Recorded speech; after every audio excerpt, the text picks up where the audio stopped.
Hello guys, कैसे हैं आप सब। उम्मीद करते हो आप सब अच्छे होंगे। मैं भी अच्छी हूँ। आप मेरे व्लॉग कहाँ कहाँ से देखते और कौन कौन लाइक करता प्लीज़ कमेंट करिए। मैं सुबह उठ गई थी, आप सब देख सकते हैं। सबसे पहले मैंने ताज़ा पानी भर लिया था और ऊपर पौधों में पानी में डाल के आ गई थी। आप सब देख सकते हैं सूर्योदय हो गया है। सूर्य को नमस्कार करने के बाद सभी पौधों में पानी डाल दिया था। उनको प्रणाम करने के बाद फिर आ गए थे नीचे, नहा धोकर लग गए थे रसोई में काम में। आटा वगैरह भी बना दिया था और सब्जी भी बनकर हो गई थी तैयार। आज बनी थी सूखी घिया की सब्जी।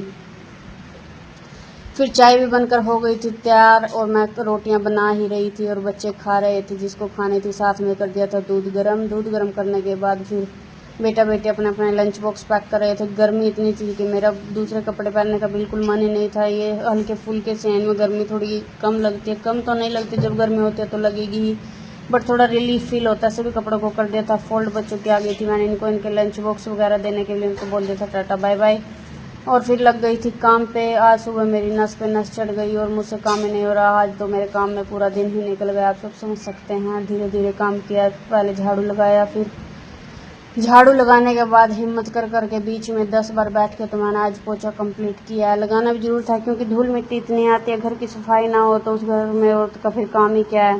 पूरे घर की अच्छी तरह सफाई कर दी थी मैंने, आप सब देख ही सकते हैं। पूरे घर की सफाई करने के बाद फिर मैं बैठ गई थी बर्तन साफ करने। पहले थोड़ी देर किया रेस्ट करने के बाद फिर मैं कर रही थी बर्तनों को क्लीन करते टाइम फिर मैंने दोबारा बना ली थी अपने लिए ग्रीन टी पी। उसके बाद फिर मैं लग गई थी दोबारा का खाना बनाने के लिए। नहा धोकर दोबारा आ गई थी और गर्मी इतनी थी, चाहे कितनी बार ही नहा लो पसीना बार बार दोबारा नहला देता है।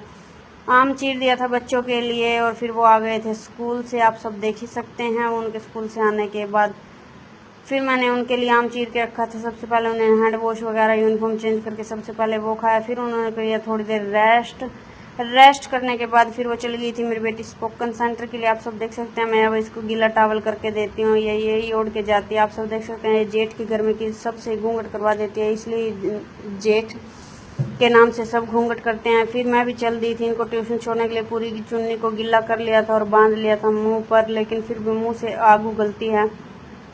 बेटे को टावल उड़ा दिया था, आप सब देख ही सकते हैं। और फिर मैं चली गई थी इनको ट्यूशन से लेने के लिए। ट्यूशन से लेके आ गई थी, आप सब देख सकते हैं। और सूर्यास्त हो गया है। राम राम जी सारों ने।